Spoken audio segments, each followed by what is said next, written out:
Всем салем, меня зовут Тамирис, я выпускница НИШ ФМН города Астана 2015 года.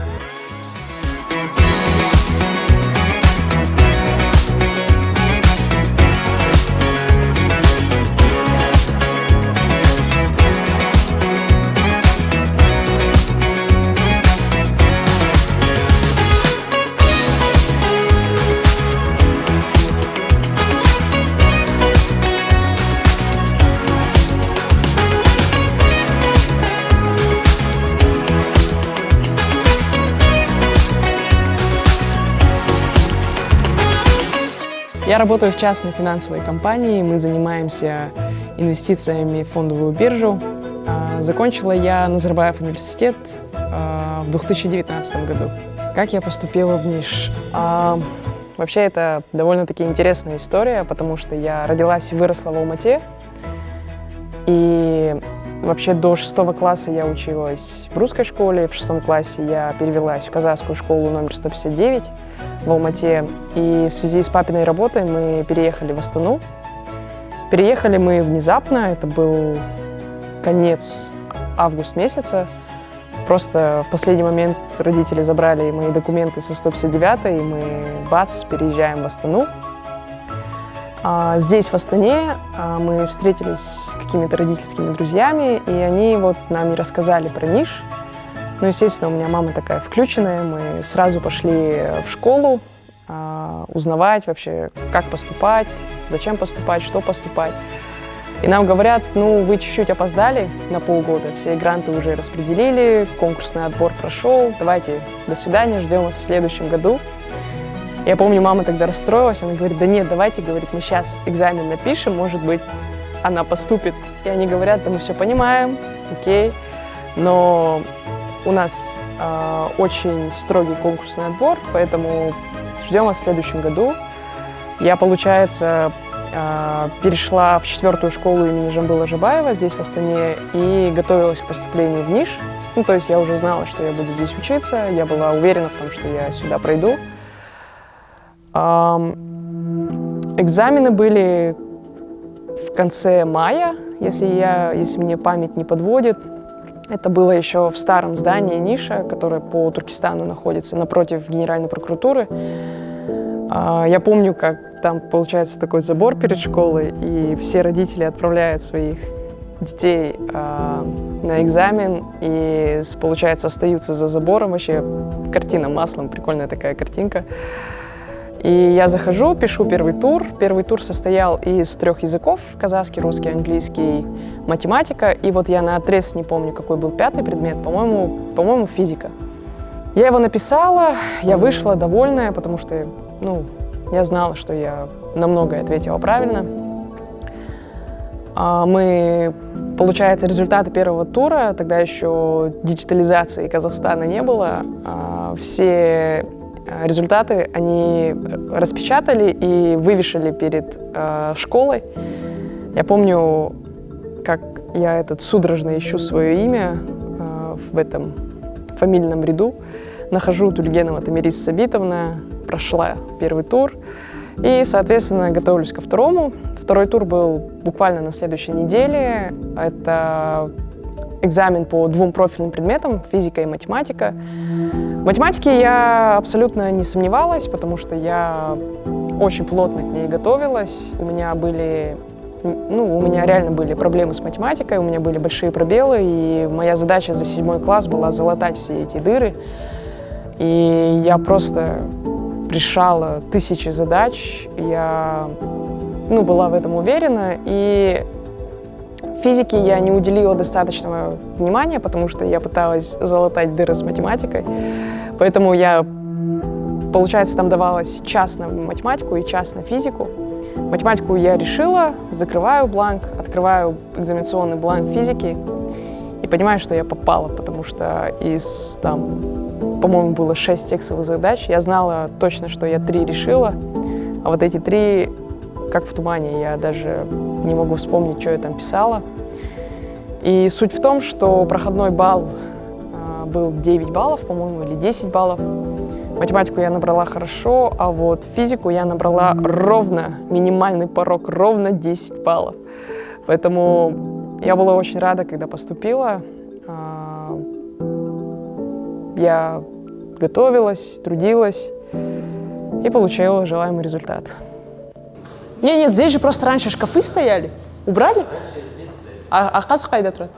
Ана жақта тұра ма?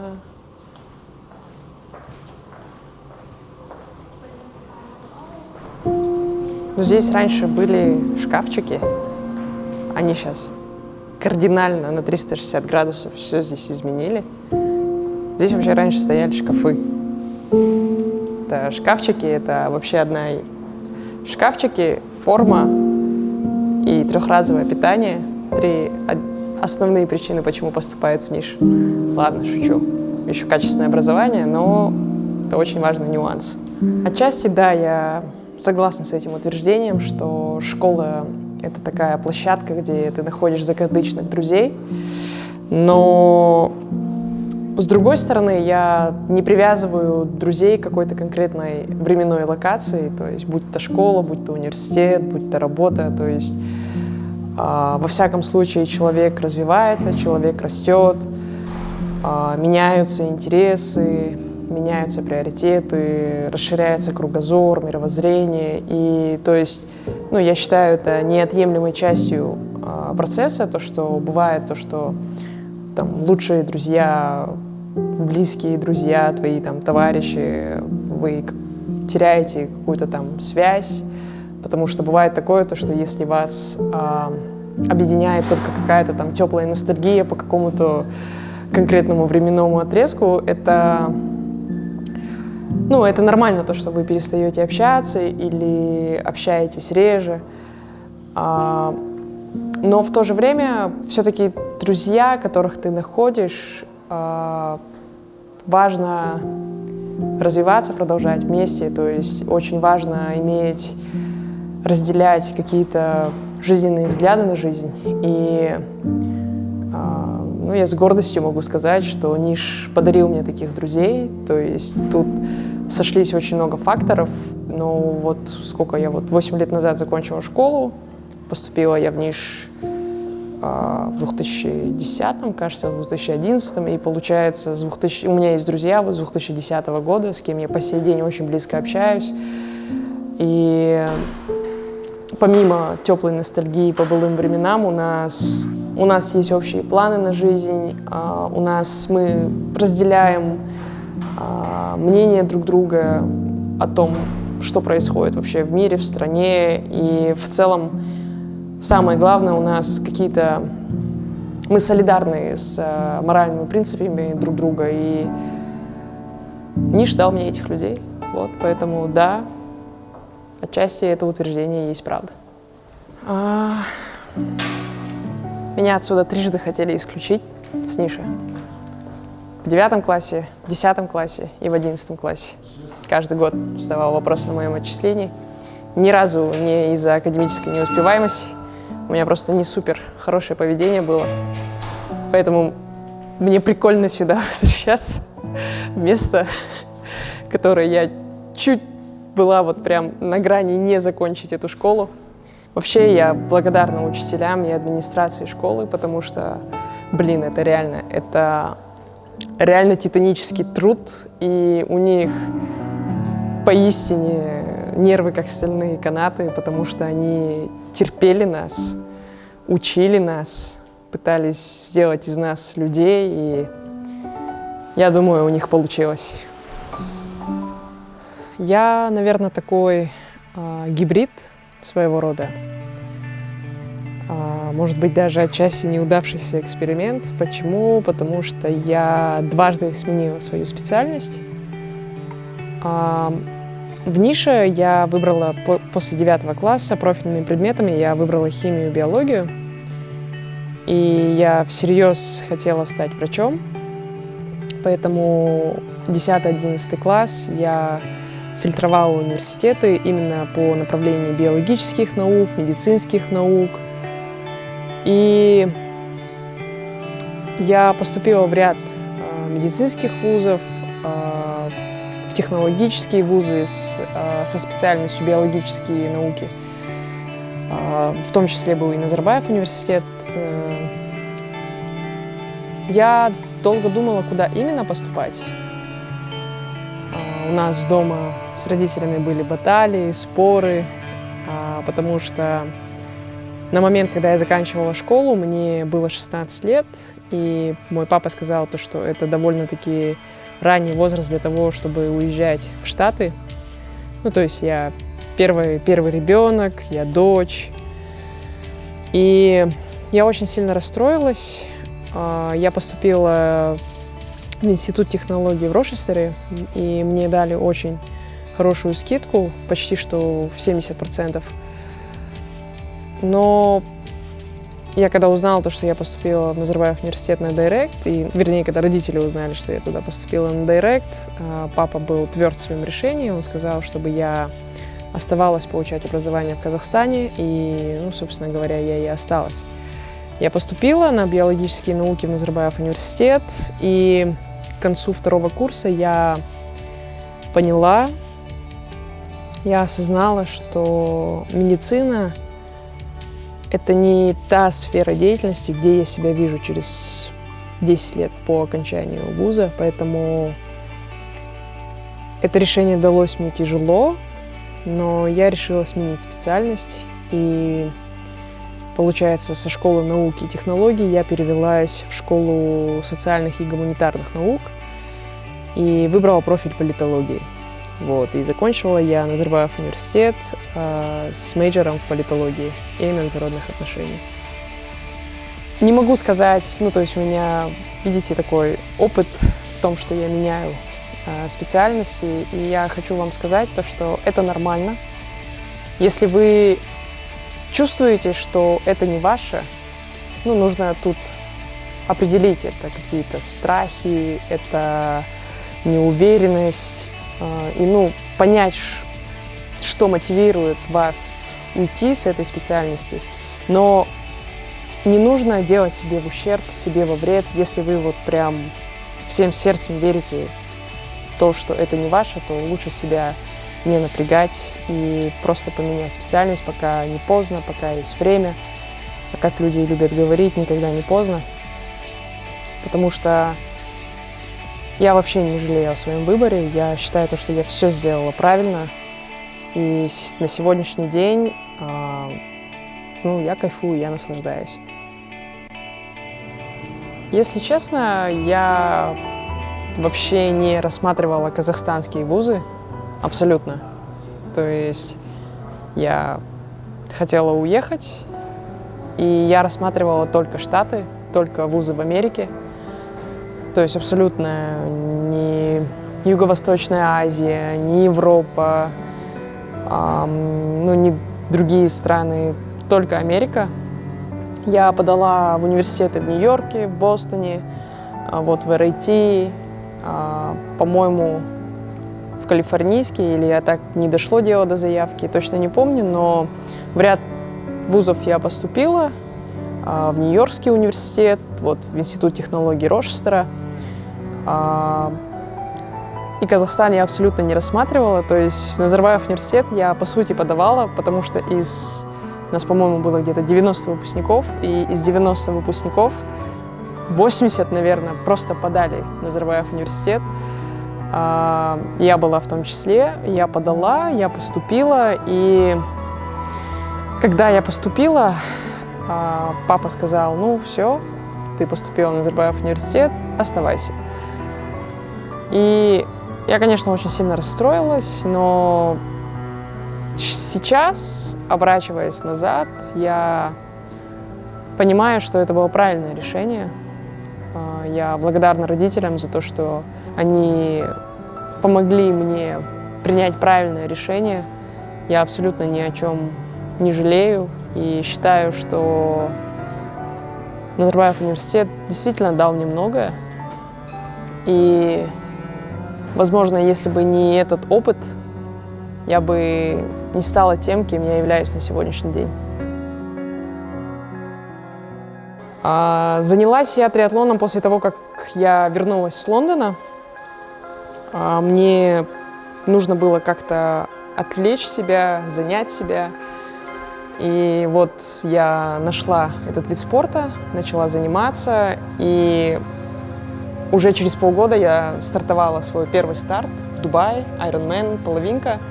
Это получается 2 километра плавания, 90 километров велосипед и 21 километр бег. Все это в один календарный день. Лимит на прохождение дистанции 7 часов 30 минут. Свой первый старт я прошла за 6 часов 38 минут. И у меня была такая эйфория на финише, что я поняла, это со мной всю жизнь. Я просто кайфанула от самого процесса подготовки, от красоты спорта. Я убеждена в том, что нет ничего красивее и в то же время нет ничего сложнее триатлона. После я поставила себе просто нереальный челлендж. Это пройти полную дистанцию Ironman. Полная дистанция, она даже звучит устрашающе. Это 4 километра плавания, 180 километров велосипед и 42 километра бег. Проходил этот старт в 2022 году в Астане. Я целенаправленно готовилась на этот старт 7 месяцев. Чтобы вы понимали, это было 7 месяцев изнурительной подготовки, потому что помимо 2 разовых тренировок в день у меня была работа, у меня были домашние обязанности. Ну и нужно не забывать, что на тот момент мне было 23 года, и все-таки и погулять хочется, и потусить хочется, но опять-таки это вопрос приоритетов. Высокоинтенсивные, длительные тренировки, то есть в среднем одна тренировка длится почти что 2 часа, 1,5-2 часа, и когда это каждый день на протяжении 7 месяцев, это сложно. Но сам старт, это было сказкой, потому что даже не могу описать свои эмоции. Наверное, я пошла ва-банк, и моя ставка сыграла. То есть я отобралась на чемпионат мира по любительскому триатлону, который проходит в Гавайях, Кайлуа-Кона. Это, чтобы вы понимали, масштаб, это как Олимпийские игры для профессиональных спортсменов. И я там оказалась в 23 года. Это было что-то с чем-то, это было очень круто. Я лукавить не буду, я очень собой гордилась. То, что я смогла финишировать дистанцию, то, что я смогла туда отобраться, потому что многие атлеты, они отбираются туда, пытаются туда отобраться годами.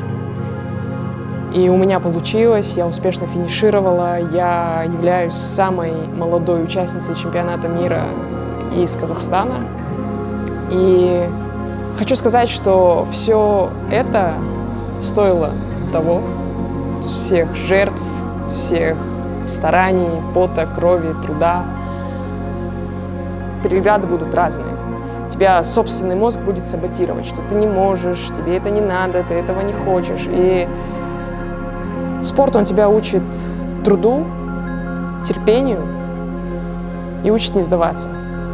Все так же, как и в жизни. То есть благодаря вот этому спорту я реально научилась терпеть. Я поняла, что терпение и труд реально все перетрут. Это факт, потому что как бы не было сложно, если ты помнишь, для чего ты это делаешь, то никакие обстоятельства и никакие преграды не смогут тебя остановить на твоем пути.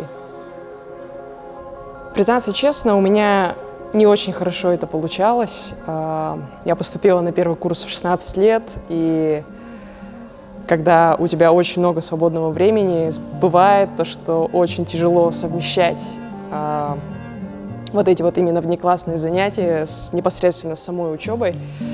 Очень много факультативных каких-то занятий, очень много клубов университетских, куда можно пойти, еще нужно и погулять успеть. И у меня не очень хорошо получалось совмещать, у меня начала страдать моя академическая успеваемость, поэтому не повторяйте моих ошибок. И, наверное, важно помнить, что учеба – это всегда приоритет. То есть никаких тусовок, никакого там футбола, никаких университетских ивентов, пока вы не выровняете учебу. И для этого нужно очень правильно научиться расставлять приоритеты. И самое главное, реально, тайм-менеджмент. Можно все успеть, если очень сильно захотеть. На данный момент я хочу сконцентрироваться на более краткосрочных целях. В идеале я бы закончила еще одно высшее образование. Но у меня есть такое незакрытый гештальт, очень большое желание получить докторскую степень.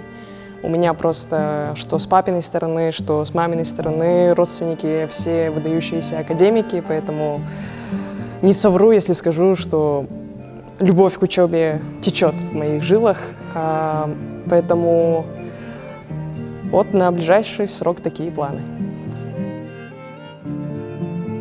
Признаться честно, это довольно-таки трудный вопрос, потому что я определенное количество времени назад очень сильно хотела уехать из Казахстана. Я, собственно говоря, и уехала.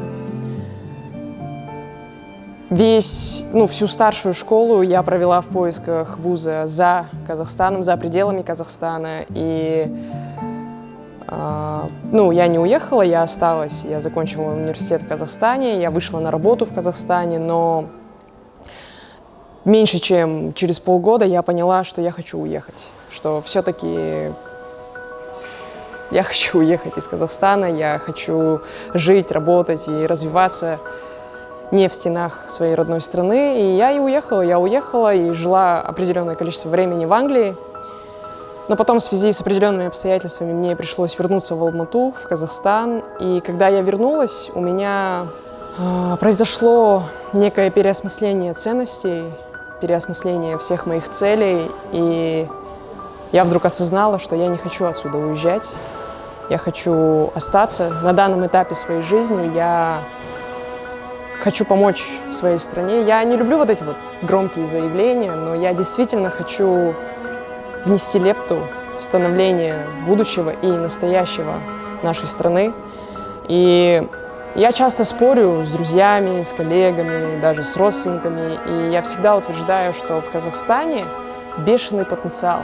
Бешеный потенциал вообще для всех отраслей, и у нас есть абсолютно все пререквизиты для успешного роста. Нам катастрофически не хватает кадров, которые воплотят все эти планы в реальность, но если все наши умы, таланты объединятся, что уже происходит на сегодняшний день, то я более чем уверена, что мы сможем изменить статус-кво, мы можем сделать лучше, и мы уже, по сути, делаем лучше. В моем понимании, Казахстан — это и есть та страна, где я вижу свое будущее, и я думаю, мы должны объединиться, чтобы построить это будущее вместе сейчас, потому что я верю в наш успех.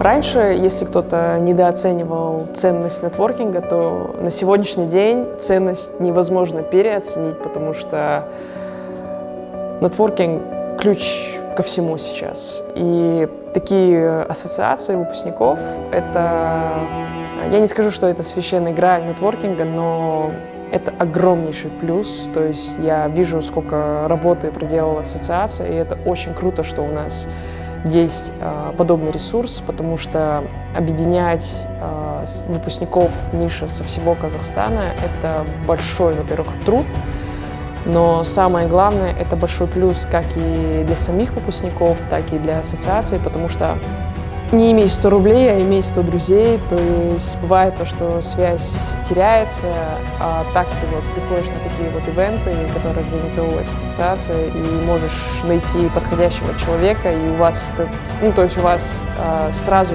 происходит коннект, потому что у вас есть общий знаменатель в виде ниши. Поэтому круто, я рада, что есть такая площадка. И спасибо ассоциации, и я желаю только успеха, и мы, выпускники, будем стараться быть частью этого движения.